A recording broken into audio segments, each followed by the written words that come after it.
I am much more in touch with balancing between driving, and working from a place that comes from a deep well of internal motivation, energy, and excitement that's more generative versus depleting. So I'm giving you a long answer to your question. And I'm like, well, what would I have done differently?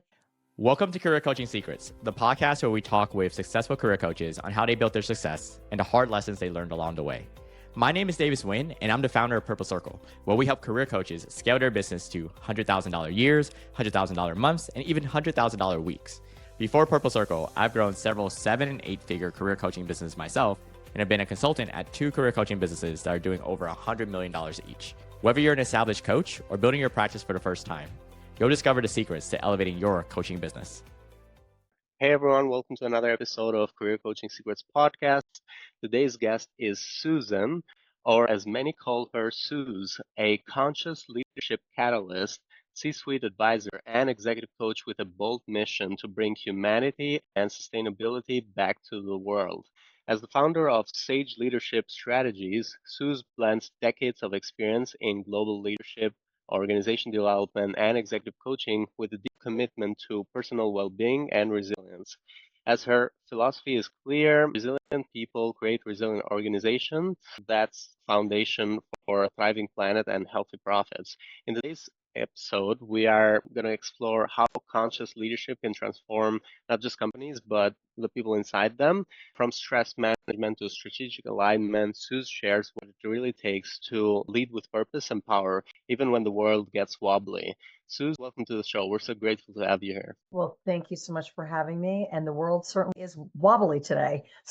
So we all need all the help we can get in terms of maintaining our clarity and stability. It's a pleasure to have you on. So tell me a little bit more about what inspired you to become a coach. My background, as you indicated, is actually broader. I'm a leadership and organizational effectiveness and development consultant, and coaching is one service that I deliver. And at the core of it, I love people. That's at the core of it. I love people. I love supporting people to develop and realize their greatest potential. I mean, that for me is my motivation in terms of the why. Why do I do this? Because I just really like helping people, but helping people in ways that has grit and substance to it. So you said coaching is not where the focus is mostly, but part of what we do generally is going to be mostly focused on coaching. When it comes to coaching, you only do executive coaching. Is that correct? Yes, I consult leaders and typically leaders who are executives. Exactly. And career is a component of that. Yeah, so career coaching is within the executive coaching as well. Tell me a little bit more about your journey from the moment you started your own business, which also include executive coaching in it, to where you are at today. How does that look like? You know, I started up talent development, talent management functions at a few companies, including GE, HealthNet, the Leukemia Lymphoma Society. My last role, I was at IBM, and I was part of an internal group of consultants who also coached. And I always knew that I would go out on my own in my own practice. The time at which I did it is because I wanted to have, I've never used the term work-life balance. It's not really about that. I wanted to have more work-life integration and more choice around when and how I worked and the kinds of work that I did, as well as I wanted to be able to bring my skills, background, perspective, and capability to a broader range of organizations. When I first, because I had worked for like half a dozen companies at that point, and I had a lot of colleagues and a lot of different managers, really what I did at first was just call up my colleagues and friends and my former managers and said, hey, what are you working on? What are your goals and objectives? What are your greatest challenges? And just engage them in conversations. It was very, I want to say informal, but obviously I was looking for business. And the point at which I did it was a very brave time to do it as well, because I was in the process, I was a single parent with a 9-year-old, and I was in the process of getting remarried with 2 twin stepsons, and their mother had just died 2 years earlier. So I had a lot going on, let's just say that, but it was very organic. I would engage in conversations and they'd say, this is what I'm working on. I'm like, oh, I could help you with that. So it just sort of evolved, and I had work coming to me every time I had a conversation, not every time, but I had a pretty high percentage. I would get work and I didn't want to have, so it's always the balance point of getting enough work where you're kind of meeting your bills or whatever your goals and objectives are, and not so much work that you're so stressed out. That was the whole reason why I did it. So I was very aware of working that, I'm going to say, lifestyle equation, that the work that I did supported my livelihood so that I could stay in a creative and generative place versus a stressed out place.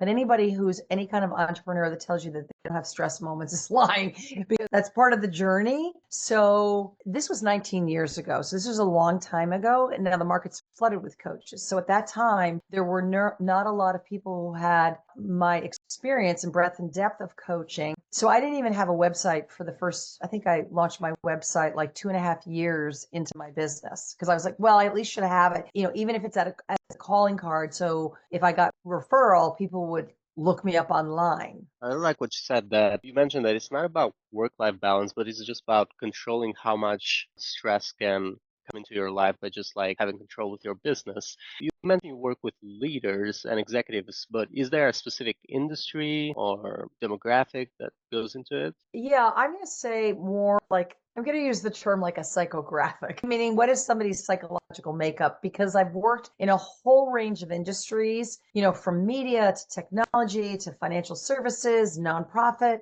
pharmaceuticals, chemicals, a wide range, even local governments. I've worked in a lot of different sectors. And yes, there are some nuances in terms of, once you double click down in terms of unique challenges in their businesses and their marketplace and their strategies, and how they need to align in terms of executing on their strategies. But at the end of the day, they're all people who have to lead other people. So the kind of psychographic, I'll call it, we could call it demographic, psychographic, is somebody who is a really ambitious leader who really cares and strives to be authentic and wants to create engaged cultures of care and create and fosters a community. Those are kind of the leaders that I'm interested in working with. Now, the universe, I'm going to say, also tends to bring to me people sometimes who are going through multiple concurrent personal and professional challenges. So they have a complexity of different challenges that they're dealing with. I just find, and in a way I could say, who doesn't fall in that bucket today? Because of just, the world's a little crazy today. And there's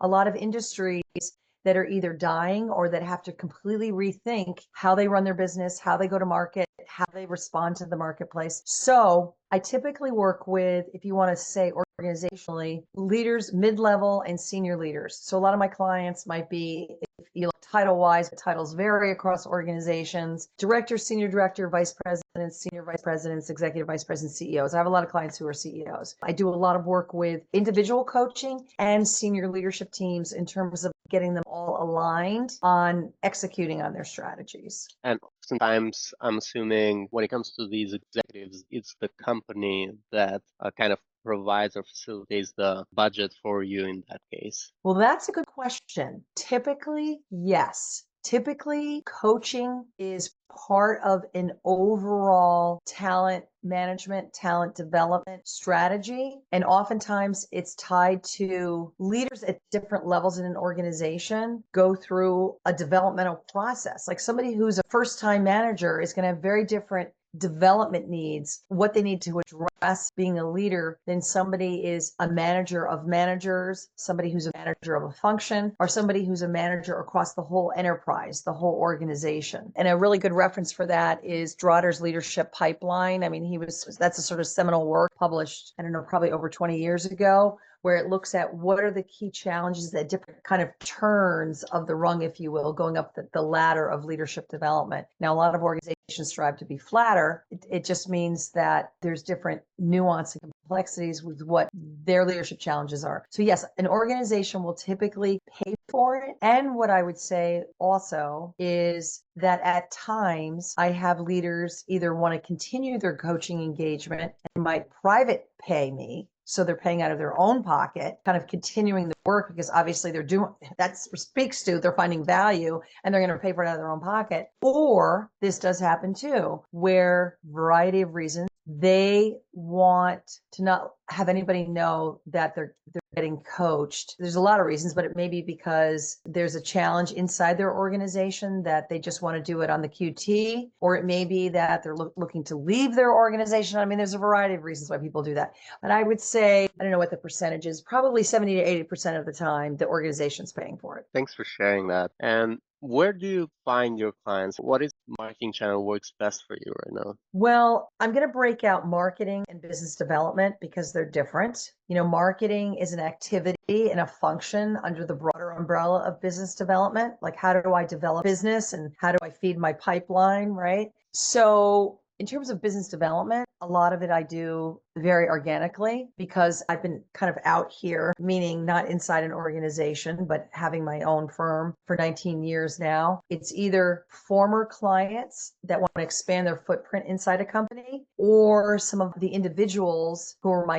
contacts or my clients inside those organizations go to other organizations. So that's some of how I develop my business, which you could say is a combination of repeat business, referrals. And in terms of specific marketing, that's the bulk of it. I do a lot of it relationship based. In terms of specific marketing activities, I'm not a business that's out there on Instagram. I do have a presence on Facebook. I don't do a lot on Facebook with my firm. Mostly it's through LinkedIn, my newsletter, my blog. And for 17 years back in the day, that was on public access TV. And then I would just put the shows up on my YouTube channel. And I did that actually, I just stopped doing that a year ago. So I did it for 17 years because I wanted to have more flexibility with the process of two things: the process of filming, and also people just don't have the attention these days, unfortunately. I've experimented with different things. So I think being a learner and being open and creative and experimenting and trying different things is helpful. So I started doing these Sage tidbits. They're 1 to 4 minute videos that I was on a schedule, kind of producing those every week. I just stopped a couple months ago due to a variety of reasons. I'm just taking a pause in those, but I'd get those out there. I put them on my YouTube channel. I have some subscribers. So I never really did a lot on trying to solicit subscribers on that channel. Really, how I've used that is either through my newsletter or referring a client based upon what. So it's really like content for my existing clients. Like if somebody's working on something, I might say, watch this interview that I did with so-and-so because they speak to the very thing that you're working on. When it comes to business development, let's say a former client is moving to another company. How do you keep track of that? How do you know, or how do you continuously, because it comes down to increasing that lifetime value of your customers. How do you manage that? And also wanted to ask you about the show, but I can ask you after this one. So your question is, how do I keep track of some of my clients as they move around to different organizations so that I am giving them value of my services over the lifetime of their career? How do they become repeat clients is basically. Yeah. Well, there's something called push and pull. There's something called chasing and attracting. And I've been out here a long time through a lot of cycles, ups and downs. There's times where I've had so much business that, I've hired a dozen coaches and consultants. I never sought out to grow my business. It was more like, you make a decision. Do I want to turn work away? Do I want to refer other people to that work? Or do I want to take the work and figure out how to scale myself? So I have hired coaches and consultants and expanded and contracted as I needed to deliver value for the client. And there is times, it's rare, that I actually turn work away. I turn work away, only very rarely have I done that, either because I'm so at capacity, or I do it because it's not a good fit. I don't want to do that kind of work. And I have such a great network that I can refer other people. How I keep track of people is some people are on my newsletter. They stay in touch with me and the value that I'm giving them. I keep track of people on LinkedIn. I see when they go to a new job. And this is the other thing that I do. I always offer my clients a check-in at the beginning of the year, like check-in. Hey, how you doing? Just, a 30-minute check-in. And sometimes it's just like, great, good to hear. And other times what evolves in the conversation is something comes up. And actually, this just happened last week. One of my clients who I coached over 4 years ago posted something on LinkedIn, and I just reached out and I said, how are you? How have you been? And I said, I'm happy to have a check-in call. We really haven't connected in a while. And they said, yeah, I'd love to. And then we got in a conversation, and this is an example of where they're hiring me themselves, not through the company, just how something evolved in the conversation that they said, you know what? I mean, yes, it's nice to feed my ego, but it's more like I didn't hear it in that way. It's more like that's good information for me. They said, you're often in my head. And I always think, what would Suze say? What would Suze do? And I said to myself, well, that shows me the value that they got from the work that we did. And it also, beyond that, it also tells me that they are a learner and they're ongoingly aware of how they are furthering their own awareness and learning and development, which I fed right back to them. I go, wow, that's kudos to you. It's not about me. It's about you and how you're keeping the work that we did top of mind. So this is why I'm just giving you this to you for illustrative purposes, because this is how and why either I keep in touch with people or they keep in touch with me, because I don't know, they would be the judge of it, but I'm genuine. I really care. I really want to help people, and I'm really interested in how are they doing and how have they, I'm all about evolution. How have they evolved? So that's when I say, what's the push? What's the pull? I'm not going to say there haven't been moments where I feel like I'm chasing people. Those are lessons learned from my own supervision to say, you know what? If they don't want to do the work, they're not ready. I've been there. It ends up being a nightmare in the long run. I'm like, you know what? I am not going to want the work more than my client does. If somebody wants to work really hard, I'll be right there in the mud with them, but I'm not going to chase them. Yeah, thanks for sharing that. That gives me a lot of context because I can understand now that if they're keeping you at top of their mind, then there's really not a need to continuously keep up with them. And when it comes to your show, what was it about? Was it focused into a specific topic? That is a good question. Well, when I was doing the cable show, which I know that's old language, I shouldn't even use the word cable. So somebody said, you need to call it a podcast, whatever we want to call it, media. When I was doing the interview show for 17 years, it was all about interviewing leaders on essentially what do they do, how they do it, and essentially their lessons learned. I was very intentional 19 years ago to call my company Sage Leadership Strategies, meaning that it's not me, I'm not the sage. It's about helping leaders get in touch with their learnings, their wisdom, something that you can't Google, something that you know in your bones and you learn through being in the trenches and the challenge of meeting life on life's terms. And so from all of that, what did you learn? What are you now going to do differently? Such as I actually did one of my sage tidbits was watermeloning. It was a conversation I had with my stepson around watermeloning. And it was just like how to cut a watermelon. But we ended up using that for so many analogies in life. When you're feeling overwhelmed, how do you break it down into bite-sized pieces? And he ended up applying it the very next day. And so I am going to answer your question. Your question is, how do I know what are my topics? Well, my formal shows were interviews on leaders and lessons learned, really to help other leaders gain insights and things that they can apply. My sage tidbits, I decided, what are tidbits? I was intentional about that. What's a quick little morsel that somebody could just zip on, look at for a few minutes? And so I wanted it to be like a dense, tasting morsel of a quick little story and something lessons learned. And so literally that one, I said, oh my God, this would be a great sage tidbit. So I tend to create the sage tidbits very much from either my personal life, like that interaction with my stepson. However, what I will say is that is something common to the human condition. So no matter, you can say personal life, professional life, we can't break it out always that way, meaning we are who we are. We all have moments of being overwhelmed and we're in our own stuff and we can't always see the forest from the trees. And how do we get ourselves out of that? So whether you're talking about your personal life or your work, it doesn't really matter because that's the nature of being human. And then a lot of times I'll reflect on either something that I learned in an interaction with a client or something that a client's working on. So the content of what I'm talking about are things that I either think or I know because I've had that experience would be of value to my client in terms of, either a current client or a potential client. And sometimes I will, like there was one, I was like, this is so great. Everything she's working on, everything she's unpacking. And I actually wrote it up because I usually write a blog.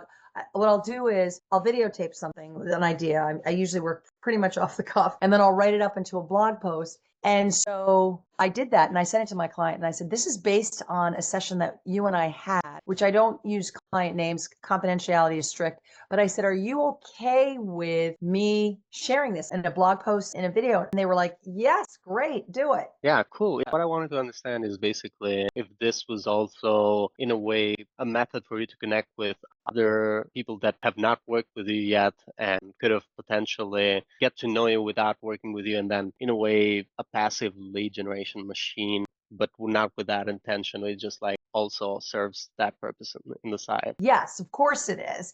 Meaning it's for value for my current clients. And it's also for value for anybody who doesn't know me, who hasn't worked with me. It's a way for them to get to know me. So sometimes people see my tidbits and then they will contact me, or sometimes they are referred to me. And then you know the way it goes. Somebody will go check out my website, or I might recommend, hey, if you're interested in kind of how I work, check this out or check that out. And sometimes I will forward, based upon an initial conversation that we might have on a discovery call, if you will, I might then forward them a recent newsletter or direct them to a show or a tidbit or a blog post, something that I think would be of value to them based on our conversation. So yes, it works both ways. Thanks so much for sharing it. So moving a bit to the future, do you have any goals currently that you're working on for the next 1 to 3 years? Yes. The other thing that is nowhere on my website, although it's been in my newsletter and it's not on my LinkedIn yet, is I'm actually in seminary to be an interfaith minister. So that is very different. I'm graduating in June. I'll be ordained in June. And it's to do life celebrations for people. So birthing, naming ceremonies, coming of age, weddings, funerals, all of that. Meaning I definitely will be doing that, but I am going to keep my core business and also integrating some of what I've learned in terms of nothing religious, what I've learned about rituals and ceremonies to help with teams to be more engaged, as well as with my individual clients in terms of I look at life as a continuum. Meaning, if we look at it from a business perspective, people are always seeking to realize their potential. If we look at it from a personal growth standpoint, people may be healing from something. But either way, if we realize potential, healing from something, it's all really one, because life is about striving for something new and moving forward. And inherent in that, like many times when I coach somebody, an outcome may be, it's not a targeted outcome, but an outcome may be that they've healed something. And that could be as simple as, wow, they did something they never thought they could do because they had a certain mindset about themselves. And you know what? That mindset's gone. That's a very interesting approach. And I was thinking, when you do executive coaching, you also do work with their team kind of also on the side. So sometimes I do, not always. Sometimes I do. Yeah. sometimes, yeah. When it comes to investment, what resources or support has been most valuable in you growing your business? The most valuable has been my reach outs, my conversations, my being more disciplined about asking my clients for testimonials, about asking my clients for referrals. I would say it's the organic way. I'm somebody that could, do spreadsheets and tracking. To be honest, I've never been really disciplined about all that and hiring people to do that. It's not where I've really realized the greatest return. I'm going to be really candid that there have been different efforts over the years to hire specific marketing support. There's a lot of noise out there with that. I found that I'm solicited every single day. Whenever I post anything, I am barraged, especially today, especially in the last 2 to 3 years, with people trying to sell me something. And there are a number of times that I did hire people for marketing. And not only did I not get a return on my investment and what they promised they could do for me, but there were times where they didn't deliver. So, I mean, at best, I didn't get the return. At worst, they didn't deliver. And so some hard lessons learned there. I'm being really candid. And so I think the greatest return on my investment is paying attention to what's happening on LinkedIn, periodically publishing content, my newsletter, reaching out to people, and getting exposure in different ways, like speaking, going now whenever you can. Of course, there's a lot of Zoom stuff going on, but going to live networking events, but being clear and targeted. What do I want to get out of these activities? When it comes to even us, actually, with my consulting offer, I've been a marketing manager for my consulting offer for about 5 years before I started working as a research analyst at Purple Circle and becoming also the host of this show. We found that we didn't have a lot of success with marketing agencies. So, yeah, definitely Yeah. something that has been an experience for us as well. Is there something you wish you had known first when you started scaling your coaching business that is like an unexpected lesson learned for you? I'm going to say a couple things. When I first started my business, I was very intentional that I didn't want to offer a set of courses or a prescribed program. And I want to say pretty much everything I do is customized, and yet there's predictability about it, meaning I'm not going to say this is the coaching program, these are the steps. But of course, there are stages and steps. But I'm not going to say this is when we're going to do this, because I do an assessment with a leader, and it's about what is going to be important and pertinent for them. And they create a development plan, and then we work it that way. So I very much take my clients from where they're at. Now, in terms of your question, lesson learned, I don't know if it's a lesson learned. I often have thought about it. I could have started out with a set of courses. I wouldn't call it a mistake. It's a choice. The other thing that I would say, which is something that's ongoingly, is just for it to be really clear on your niche as a coach, like what makes you truly unique, what's your value proposition, how do you differentiate yourself in the market. And I say this because, and I've been out here for 19 years. That's a long time. And in that time frame, so much has happened in the global economy. In the United States, so much has happened in the field of coaching.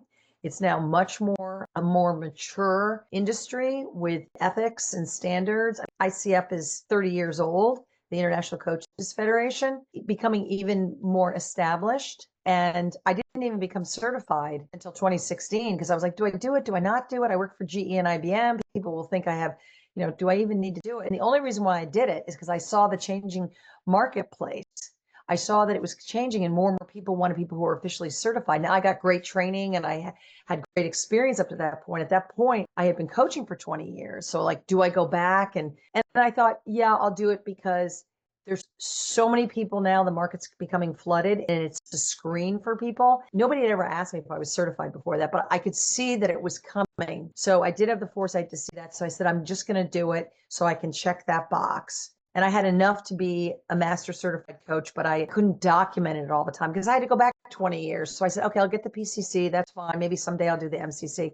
So again, I don't know. I could have done it earlier. I never really scale my business. I could have set out to do that intentionally. There's different responsibilities and challenges. If you're a solopreneur, if you expand and contract, if you have people as 1099s, or if you have people as W-2s, kind of whatever your employment arrangement is with people. The only thing I could have done really differently, I've never been disciplined about this, honestly, is measure the ROI on very specific activities. I have a very analytical mind. I can do spreadsheets and all of that, but really, I know this because I've done a gazillion assessments on everybody else and myself, is that I'm a right brain thinking person. And so I'm an artist. I was originally trained as an expressive arts therapist. I have a very eclectic background, and I'm an artist myself. I'm really an artist. I'm creative. I'm a big global strategic thinker. So I haven't been as disciplined about that as I could be. It's worked for me. I've been successful. I'm not somebody that I've been there. I like to think of myself as a recovering overachiever. At this point in my career in life, I want to have it be, how does it fit in my overall life? And I look at the cycles of business, the seasons of the year, and the seasons of my life. I am much more in touch with balancing between driving, and working from a place that comes from a deep well of internal motivation, energy, and excitement that's more generative versus depleting. So I'm giving you a long answer to your question. And I'm like, well, what would I have done differently? I think it would be trusting myself, trusting the process more. And that's something, as an entrepreneur, if anybody tells you differently, they're lying again, is that it's like an ongoing thing to have faith in yourself, have faith in your activities, have faith in what's going to give you the return on your investment in time, and also measure it more. So it's like the right brain and the left brain. I don't know if that's too long of an answer. As you continued talking, it just got more clearer and clearer. You did talk a little bit about this at the beginning. You mentioned that there were points in your business where you had to hire other coaches to manage and deliver for your clients. So I wanted to ask you, has scaling been goal to a certain point and then it wasn't, or it was just for you to kind of deliver on a flow of clients that you didn't expect that you were getting, but you got them, so you want to make sure you would deliver, not the goal was to scale at that point. And the reason why Yeah. I asked that is because I have a follow-up question, which is like, what are some of the biggest challenges you faced in scaling your coaching business whenever that was a goal, or if that is still a goal? It was the latter, meaning I never sought out to scale and grow a business. I really just wanted to do creative, interesting, high impact work and make a living at it. And so as work came, I wanted to tap into and maximize those opportunities. And so I pride myself, my clients would be the judge of that, but on having integrity to deliver on what I commit to in a quality fashion. So when the work came to me, some of it unexpectedly, to your point, I wanted to make sure that I could deliver on it. There's things I could have said no to, but I'm like, hey, I'm going to make hay while the sun shines, because the greatest challenge in general with any small business, and especially today, and especially in the field of coaching that is increasingly becoming flooded, flush and crash, the ups and downs. So how to try to have it be a little bit more stable, because when it's up, it's like, hey, you want to ride the wave and maximize it so that if it's down, you have a cushion. So it's always kind of balancing short term and long term. And so when I had to scale and I needed to find coaches or consultants, where did I go? Well, because I have a good network, I would tap into people that I knew. And in some cases, I still needed that were at the ready, like people that I know, that I've worked with, that I trust. I know the quality of their work. It's a challenge because you're not working for a company. And sometimes people are out here and there's people that flake out on you, that don't deliver. Like I did have a few instances, which was a real surprise to me. This happened to me a couple times, where somebody I knew for 30 years, that's a long time. And I hired them for something and they didn't come through. And it was a shocker to me. And not only that, like, fortunately, I had a good relationship with the client and I was able to deliver, but they kept me, actually a product. It wasn't necessarily coaching, but it was something we were designing. And if it's just coaching, that's easier, because they're showing up for the client. It's coaching engagement, and either they click with the client or they don't. But this was one where they didn't come through and delivering what they had to do. So it actually ended up being the reverse, where I was trying to save myself time because I was spread too thin, and I actually had to pick up what they didn't do. And that stressed me out. It is a challenge, to find people, to find quality people. And then if you're talking specifically about a coaching engagement, making sure you're matching the right people. But the best practice in coaching, especially if you're scaling coaching, is to make sure that you give the coachee, who's ever going to be being coached, a choice. So you give them always like 2 or 3 bios, and then they're called chemistry meetings, and then they can interview the coach, because you could have a coachee who's motivated and willing to be coached and excited about it. And you could have a coach who's very skilled and competent, but it's all about the relationship, and they may not jive. Not everybody can coach anybody, So it is about the chemistry. And ultimately, I always say to my clients, a successful coaching engagement is the openness and the learning mindset of the coachee, skill and competency of the coach, and the relationship and what they can co-create together. Right now, what is one of the biggest challenges you're facing today, if any? Well, I pulled back a little bit from my business because I was finishing seminary. That's a huge commitment in and of itself. So I was doing both at the same time. And I was like, you know what? I pulled back a little bit. And as I said, I'm graduating in June. So and I've got a lot of deliverables to complete my seminary commitments literally in the next 6 weeks. So my challenge today is finishing that. And then I'll say, picking up my head, starting to repopulate my portfolio a little bit more, my book of business, because I was conscious about it. I scaled back a little bit, and then, I'll have some space when I finish to take on some additional clients and projects and engagements. How do you handle the balance between delivering great client results and managing business growth on the other side? In your case, the reason why I say you have a good job is because a lot of coaches that I've interviewed have had challenges getting other people to help or trusting other people to coach. And you've done that and you've had some issues even doing that. Right now, you're also pursuing something that is also different, which is an addition to your business. So I wanted to ask, like, how do you balance that? So delivering great client results and managing business growth on the other side. Exactly. Yes. On your business versus in your business. And this is what I consult my clients on, especially clients that run small and mid-sized businesses. But a lot of my business is both small, mid-sized, and large companies. But it's not easy. It's a dynamic process and it varies day to day, week to week, month to month. And you're constantly, like anything like that, like work-life balance, work-life integration. It's constantly being vigilant and clear about dynamic priorities. So what's a priority today or tomorrow or next week or this morning or this afternoon? And sometimes I do it really well and sometimes I don't do it really well. I have leveraged resources to help me with that, whether it's peer coaching, like I have colleagues I call up and say, hey, can I pick your brain on something? Can I just talk out loud with you? I've got, my husband's a great support. I'll be like, let me just talk out loud. I don't need any advice. I just need to hear myself talk. You know what I mean?